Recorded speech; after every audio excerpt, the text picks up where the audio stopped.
Hi, Andrew from Sachs, and welcome to our 6 video sequence on workforce planning for the new normal. So in this sequence, we'll start out with a video which is about what is the new normal, workforce considerations that seem to be part of the process of where we are in this post-COVID world, or perhaps evolving post-COVID world. We'll talk about some trends that were happening before COVID and some trends that have been accelerated by COVID. The second video in the sequence will be a brief introduction to workforce planning. What is workforce planning? We'll give you a conceptual framework of what workforce planning is trying to achieve. The third is all about strategy and role clarity. You know, if you want to build a workforce plan, it's really interesting to be able to determine a workforce plan for what. In other words, if you've got a clarity of what your organization needs to achieve and deliver, of course you're going to build a better workforce plan. So we'll tell you what we know about the organizational psychology of clarity. The fourth is about the Sachs model of workforce planning, and that's where we will take you through a workforce planning exercise for a theoretical organization called XYZ Corporation,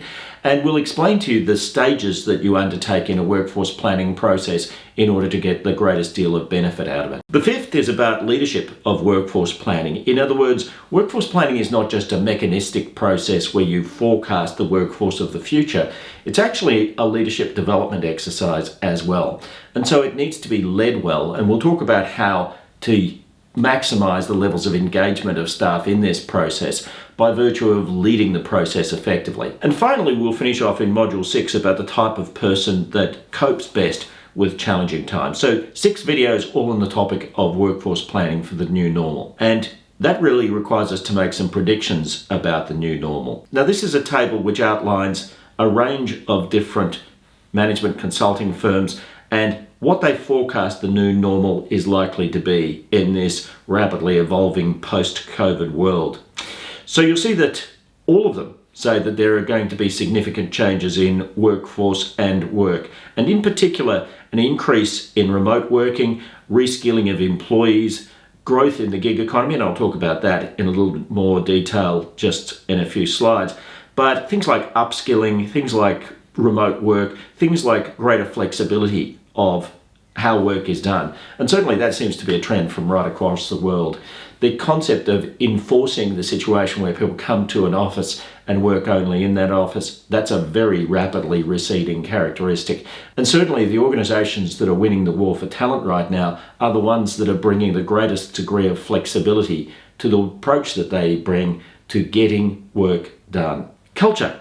Organizational culture, lots of focus here from different consulting firms about that there will be a greater focus on employee safety and well-being, and certainly that does seem to be the case. I don't think I've ever seen in my entire career such an emphasis on well-being. I'm not sure always that people are aware of what they mean by well-being when they say that, but there is a science-based approach to well-being, and I have some separate videos on that topic. But certainly people are very keen on well-being. They've seen that the importance of well-being was absolutely crucial during the COVID period.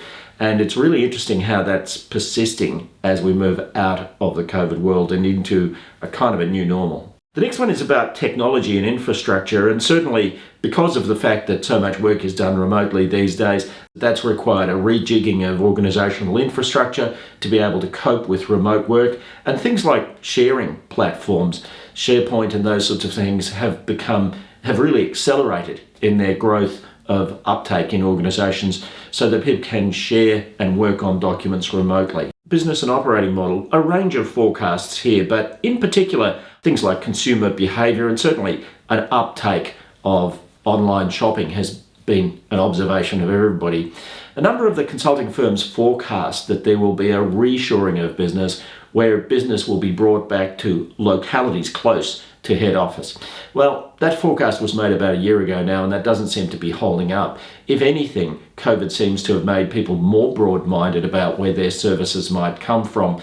I mean, if you can do things digitally, what does it matter if the person who's providing you a service is in Germany or the office next door? As long as you can find an overlapping time zone, that seems to be fine for most people in terms of getting stuff done. So a range of interesting forecasts about what the workplace of the future will be. So if we summarize some of these observations, there's a lot about rapidly evolving business models. In other words, as mobility increases, the way that we have done things historically needs to evolve very rapidly, and that requires your workforce to evolve very rapidly. A focus on role and organisational clarity of purpose, and certainly as people moved from working in the office to working from home, that really shook up the whole question of role clarity.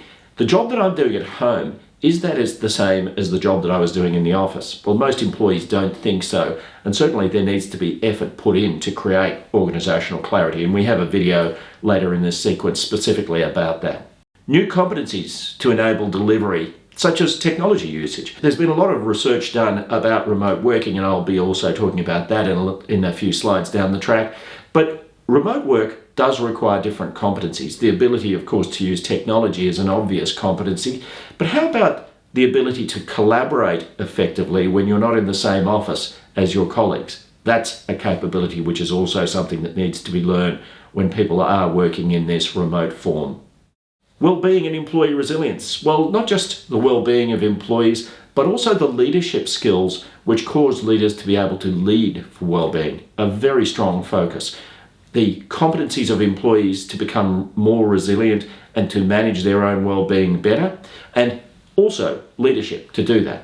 Now, I think that one of the things that's a very key evolving concept in all of this is that there used to be more of a kind of a custodial perspective of organisations. We will look after our employees' well-being. And of course, that is important. The organisation needs to take that view. But we're seeing increasingly a much more evidence-based perspective, which is a partnership approach. Yes, we will do what we can to look after your well-being, but we will also create a situation where you develop your skills in order to be able to support your own well-being. Resilience is not just about saving people. Resilience is about creating a situation where people are more independently able to manage their own well-being. A re-examination of corporate culture. Now, I've put the word maybe after that. People talk a lot about corporate culture, and I think that their perspective on corporate culture is often very theoretical and vague. And in fact, we know that people are reflecting on this question of corporate culture, but there's a very simple contemporary organisational psychology definition of corporate culture. It's really the balance of good things you experience at work and the balance of bad things that you experience at work. And if you are lucky enough to be in a workplace where you experience, let's say, 6 or 7 good things for every bad thing, that seems to be a positive corporate culture. So I think that people are reviewing their corporate culture, but the mistake that some are making is that they are turning it into a very vague, conceptual, almost quasi-religious kind of a thing about the optimum corporate culture. I think you should simplify it and think about how many good experiences we're giving our employees versus how many bad experiences. Now, how do you tell? Well, of course, you ask them, and this is simple stuff to measure. And candidate shortage and talent generally, certainly COVID slowed down the movement of candidates around the world, and in many economies that has meant that people are very short of candidates, and so candidate attraction is something that we're getting enormous numbers of inquiries about from clients at the moment. People just can't find the candidates that they need, and so in this brave new world, candidate attraction and talent availability is going to be a critical issue for organisations across the world. Evolving models of work delivery. In other words, if you're delivering a service which previously was delivered face-to-face but now is delivered online, well, that may mean that you need slightly different employees or employees skilled up in a different way. And that's where workforce planning comes in. And it's also to address issues such as working from home. What capabilities do we need to work effectively from home? Let's talk a little bit about working from home. And so here's some stats about how working from home has changed. This is from the Productivity Commission in Australia. And you see working from home bumbled along in a pretty stable fashion from before 2003 up to 2021 when COVID hit. And then all of a sudden you have this effect where in Australia somewhere between 35 and 45% of the workforce was sent to work from home. Massive change and a massive revolution in the workforces around the world. People working from home who had never done this before. Do we have the technology to do it? Do we have the skills to do it? Have we been inducted into how to do this well? So a big challenge for the workforce. Workforce suitability for working from home varies from sector to sector.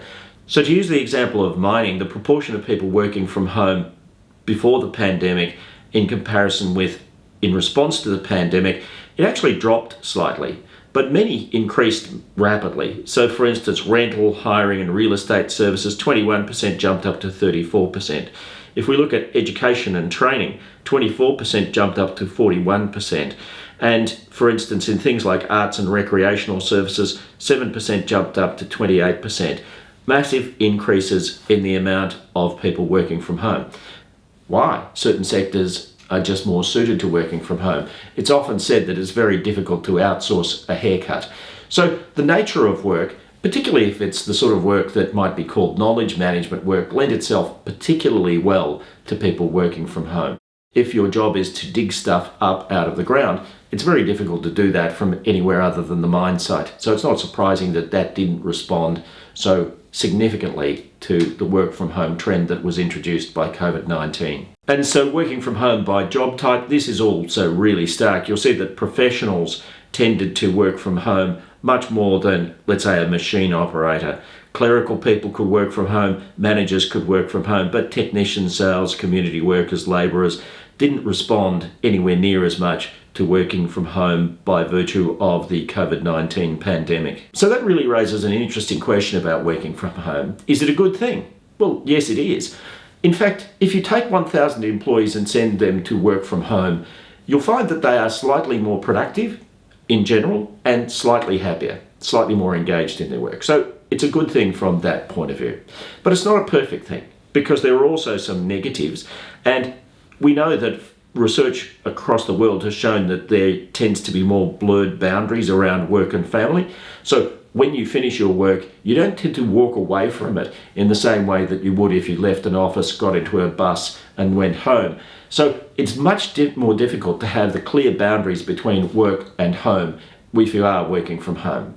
Secondly, too much working from home can lead to worse relationships with colleagues. In other words, you don't build that sort of interpersonal relationship that you do if you have the opportunity to witness the non-verbals of other people and thereby bond with them more deeply.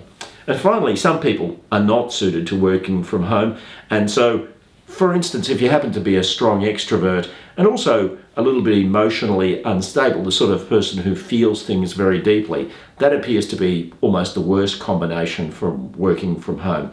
Whereas a person who's a natural introvert, particularly if they're an emotionally stable introvert, that seems to be the best combination that empowers or readies somebody to work effectively from home. There is an opportunity to measure this in people. SACS has an instrument that we call the Remote Worker Assessment, and in effect what it means is that here are some characteristics that have been shown to be effective for causing a person to be comfortable in working from home, but also productive. And you'll see these characteristics in this particular candidate are largely green ticks, which adds up to a big green tick at the bottom, which means that the person is judged by this instrument to be largely suitable to work from home. I just really want to talk a little bit about the gig economy. A number of the forecasting firms that we mentioned earlier say that they expect an upturn in the gig economy. In fact, the gig economy, at least in Australia and New Zealand, has been vastly overestimated. And in fact, the evidence is that more people are actually working in jobs, stable jobs for corporations, as a proportion of employment than virtually at any other time. So a guy called Robert Sobira, as part of his PhD, did a bunch of research on this topic and was able to identify that the concept of the gig economy, in Australia at least, is basically a myth. Because what this shows is that casual work in Australia it peaked around about 2002, and in fact in recent times it's gone nowhere from the point of view of increasing as a proportion of work. And also, if we look at self-employment, you see this graph here, and this is again courtesy of Robert Sobira and his work. Self-employment has collapsed, so the idea is that we're all going to be drivers for Uber or something like that, or delivering food, well, it's just not borne out by the evidence. In fact, most people are employed, and more people are employed in non-casual employment than virtually any other time in the last 20-25 years. So the gig economy, I doubt strongly whether that's going to flourish in response to the COVID-19 thing. But some other things, such as different ways of doing work and flexibility of work location and things like a focus on well-being, there is no doubt that these are trends that are likely to stay. So join us for the next video where we'll talk a little bit more about workforce planning, specifically what workforce planning is and how it can help you to be ready for the new world of work.